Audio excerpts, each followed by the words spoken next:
I'm 36 years old, and I'll never forget the moment my entire world shifted at that family dinner table. Picture this.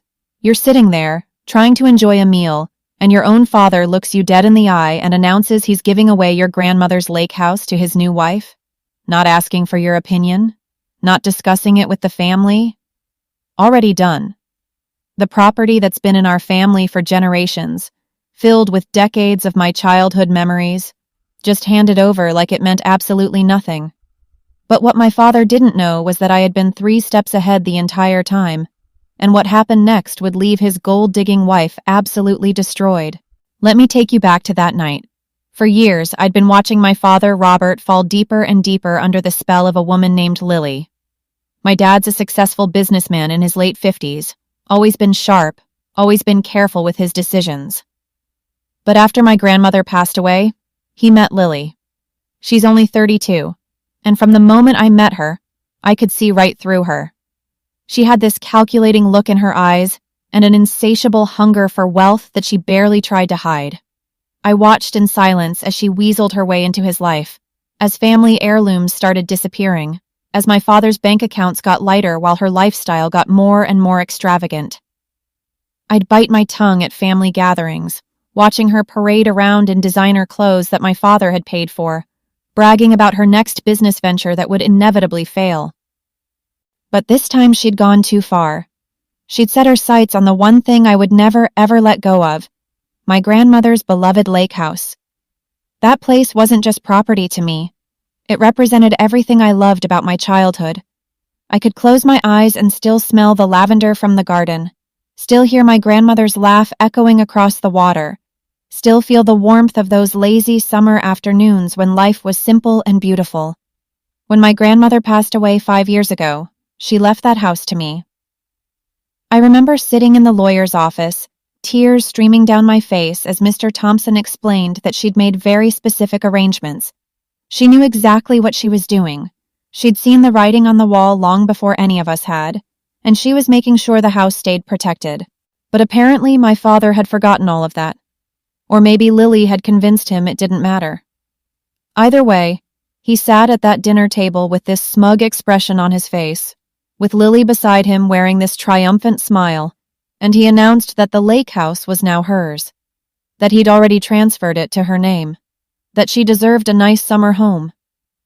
I felt my fingers tighten around my fork so hard I thought it might bend. I studied Lily's face, watched that smile spread wider, watched her eyes light up like she'd just won the lottery. She thought she had me beat. She thought this was her moment of victory. But I had been preparing for this exact scenario, and I was about to flip the entire situation on its head. I took a deep breath, forcing my voice to stay steady and calm even though my heart was pounding. Dad, I think you should check the records again. This lake house was left to me by Grandma when she passed away 5 years ago. The temperature in the room shifted instantly. I could feel it. Lily's voice cut sharply through the air, sharp as a knife. What do you mean, check the records? I could see her fingers tightening on the stem of her wine glass, and I recognized that gesture immediately. It was her tell, the thing she did when things weren't going according to her carefully laid plans. That's when I pulled out my phone and opened the email I'd received that very morning. The email that would change everything. Lily, the lake house can't be registered in your name because it's been placed in an irrevocable trust since this morning. I watched those words hit her like a physical blow. My father's face darkened, confusion flashing across his features as he stammered, trying to process what I'd just said. I smiled, running my finger over the smooth surface of the table, and explained that the documents were crystal clear. The property had passed to me. I had power of attorney, and maybe he should take a look at the original documents submitted to Grandma's lawyer, Mr. Thompson, rather than whatever forged copy he'd been looking at for the past 6 months. Lily snapped immediately. This is ridiculous, Robert. Tell her it's a joke. But my father was too busy staring at the trust documents on my phone screen, his face growing paler by the second. I could see the reality sinking in as he read through the legal language. Any unauthorized attempt to transfer the property or change its status would trigger immediate legal consequences.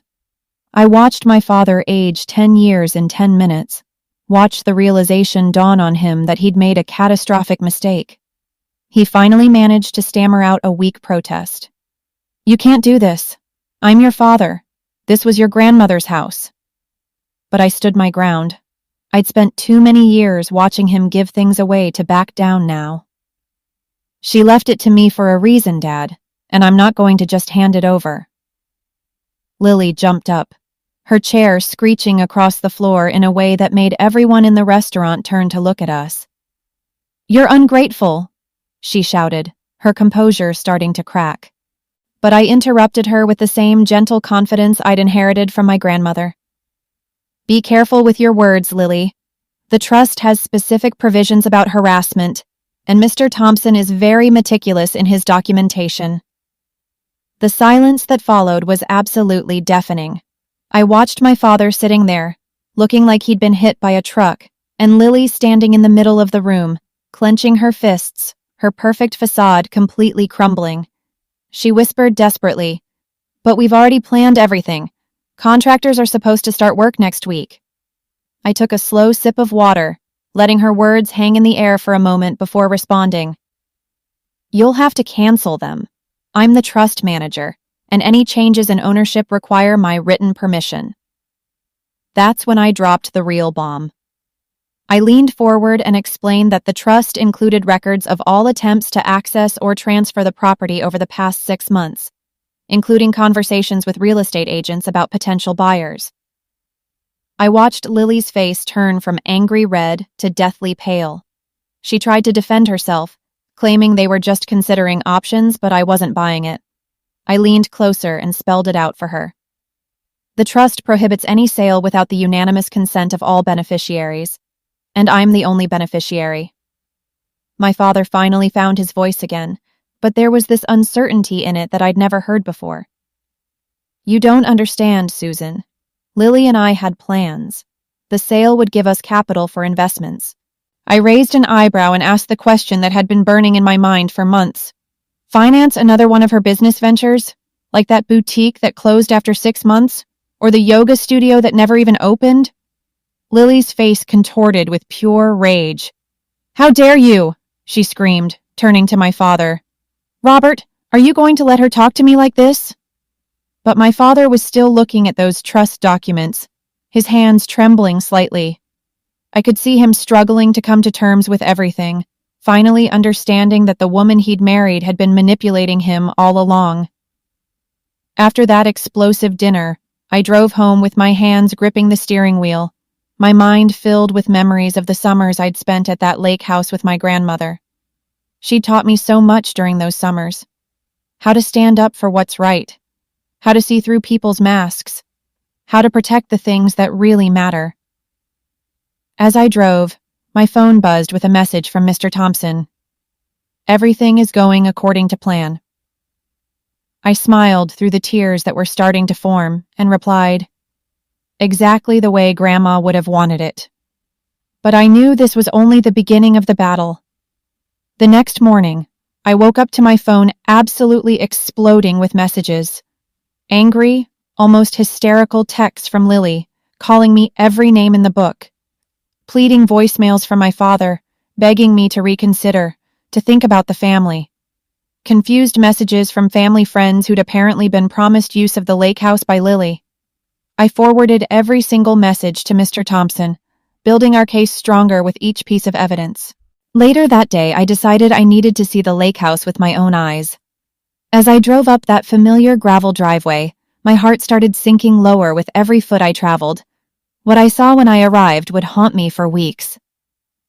The garden that my grandmother had lovingly tended for decades was completely destroyed. The rose bushes she'd planted when my father was born were gone, replaced by dark patches of plowed earth. Construction materials were piled up everywhere near the pier. And then I saw it. A massive dumpster filled with my grandmother's belongings. Kitchen utensils that had been used to make countless family meals. The wicker chair where she used to sit every morning with her coffee, watching the sunrise over the lake. All of it treated like garbage, like it meant nothing. I pulled out my phone with shaking hands and started photographing everything. Each picture felt like documenting a crime scene. Just as I finished taking shots of the dumpster, I heard the sound of an engine roaring up the driveway. A sleek black car screeched to a halt, and Lily practically flew out of it. Her hair was disheveled, her makeup smeared, and I could see the desperation written all over her face. She snapped at me immediately. "You have no right to be here." I looked at her calmly, even though inside I was burning with rage at what she'd done to my grandmother's garden. "Actually, you have no right to be here. As of this morning, the security company has been instructed to treat any unauthorized entry as a legal intrusion." Lily laughed, but it was this hysterical, unhinged sound that sent chills down my spine. "I'm Robert's wife. This is our summer home." I took a step closer to her, close enough to see the panic in her eyes. "This is my property in a trust established by my grandmother. The contractors you hired have been notified that any unauthorized work will result in prosecution." Her face contorted with rage, veins bulging in her neck as she screamed. "You think you're so smart, but you have no idea what you're doing. Robert and I had buyers lined up. Do you know how much money we were going to make?" I grinned, unable to help myself. "You mean, set yourself up financially? Just like you thought marrying my father would?" That's when my father's car pulled up. I watched him get out and my heart broke a little. He looked so old, so defeated. His shoulders were hunched, his eyes lacking any of the confidence they used to have. Lily whirled around, her desperation now fully on display. "Robert, you said you could handle this." But my father interrupted her, and his voice was quiet but firm in a way I hadn't heard in years. "I was wrong. We had no right to make any of these changes. The trust makes it very clear." I watched Lily's face freeze as multiple emotions flashed across it. First anger, then disbelief, and finally this cold calculation that made my skin crawl. Without saying another word, she turned on her heel, got into her car, and sped away in a cloud of dust. My father and I stood there in silence for a long moment, surrounded by the ruins of my grandmother's garden. He looked around at the destruction, and I could see tears forming in his eyes. "I'm sorry, Susan. Your grandmother loved this place so much." I nodded, fighting back my own tears. She did, and she trusted me to protect it, not just the house, but everything it stands for. My father slowly turned to look at me, and I saw something shift in his expression. Understanding, maybe. Or regret. I forgot that. I got carried away with Lily's ideas about luxury and profit. I looked at the destroyed rose bushes, at the construction materials scattered everywhere, and made a decision. It's not too late. The garden can be restored. The house can be brought back to its former glory. He looked at me for a long time, like he was seeing me for the first time in years. "Your grandmother would be proud of you. Not just for protecting the house, but for the way you did it." Over the next few weeks, something beautiful started to happen. My father and I worked side by side to restore the garden and repair the damage to the house. I watched as his hands, once used exclusively for signing contracts and closing business deals, got dirty with soil again. He started remembering little details about the garden, where Grandma used to plant the lavender because it got the best afternoon sun, how the hydrangeas grew better in the shade near the house. It was like watching him come back to life, rediscovering the man he used to be before Lily had gotten her claws into him. But of course, Lily wasn't done fighting. Her lawyers started sending letters, desperate attempts to find any loophole in the trust documents. Every time a new letter arrived, I'd forward it to Mr. Thompson, and every time he'd send back a response explaining why it wouldn't work. He told me that Lily was running out of options fast. Apparently, she'd promised the property to investors, telling them she owned it, and now those investors were demanding answers about why the deal was falling through. The pressure was mounting on her from all sides, and according to Mr. Thompson, she was starting to panic. One Saturday morning, as my father and I were clearing out the old flower beds to plant new roses, Lily made her final desperate attempt. I heard her car before I saw it, that same sleek black vehicle pulling up the driveway.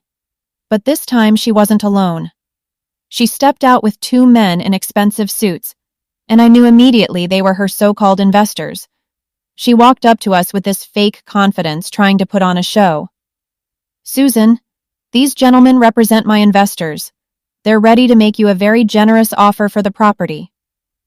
I wiped my hands on a towel, dirt still under my fingernails from planting, and met her gaze directly. "The house is not for sale. At any price.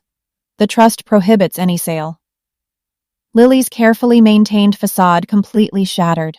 She started screaming, calling me a stupid, sentimental fool, demanding to know if I had any idea how much money I was throwing away.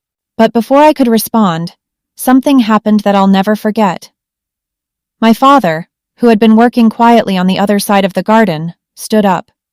He walked over to us, looked Lily straight in the eye, and spoke in a voice I hadn't heard him use in years. "The old woman was my mother, Lily. This garden, this house, they're her legacy, not your investment scheme." I watched Lily's eyes widen in genuine shock. She tried one more time, her voice softening, trying to manipulate him the way she always had. "Robert, be reasonable. Think about our future together." My father looked at her, and his eyes were finally clear. "I am thinking about the future, and it seems to be moving in a very different direction than what you want." The investors, sensing the shift in power, started backing away toward their car. Lily watched them go, watched her plans crumbling into dust. That's when I pulled out my phone and revealed the final piece of information. "Mr. Thompson has documented your history of real estate fraud, Lily. If you continue to harass us, he's ready to share his findings with the authorities."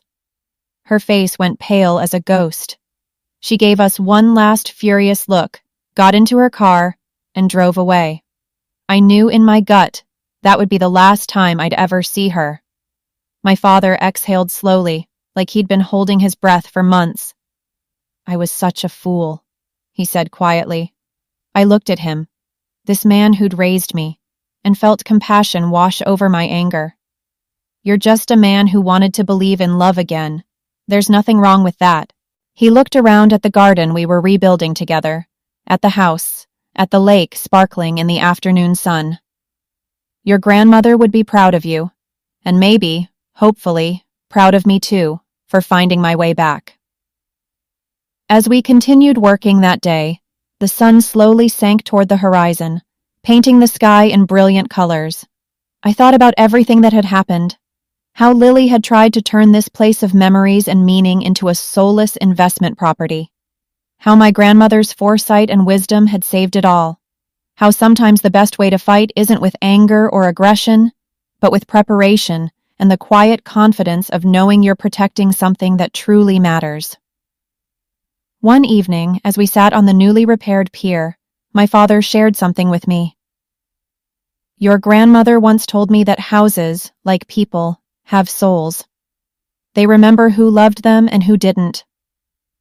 I smiled, remembering her saying the exact same thing to me when I was a little girl. "That's why this place has always been so special," I said. "It holds generations of love." Just then, we heard a car approaching, and I recognized Mr. Thompson's vehicle. He got out holding a thin folder of documents and called out to us. "Good news. Lily has officially withdrawn all claims to the property. The trust remains indisputable." I looked at my father and watched the last bit of tension leave his shoulders. He looked like himself again, like the dad I remembered from my childhood who taught me how to fish and build sandcastles. The Lakehouse was safe. My grandmother's legacy was protected. But more than that, I'd found my father again. We'd restored not just the house and the garden, but our relationship. As we sat there that evening, watching the sunset over the water, I thought about everything my grandmother had taught me. About strength, about standing up for what's right, about knowing when to fight and how to fight smart. She'd seen this coming years before any of us had. She'd known that someone would try to take this place away from our family, and she'd made sure I had the tools to protect it. And now, sitting here with my father, watching the sky turn pink and orange, I knew with absolute certainty that this place would continue to be a haven for our family for generations to come. This whole experience taught me that sometimes the strongest weapon isn't aggression. It's preparation. It's documentation. It's the quiet confidence of knowing you're protecting something that truly matters. Lily underestimated me. She thought I was just a sentimental fool clinging to the past. But what she didn't understand was that I was fighting for the future. For family. For legacy. For the values my grandmother had spent a lifetime teaching me. I didn't just save a house that summer. I saved my father from a toxic relationship. I preserved my family's history. And I proved to myself that I had the strength to stand up when it mattered most. My grandmother always said that real strength isn't about being loud or aggressive. It's about knowing what's worth fighting for and having the courage to stand firm when everyone else tells you to back down. Sitting on that pier, I finally understood what she meant.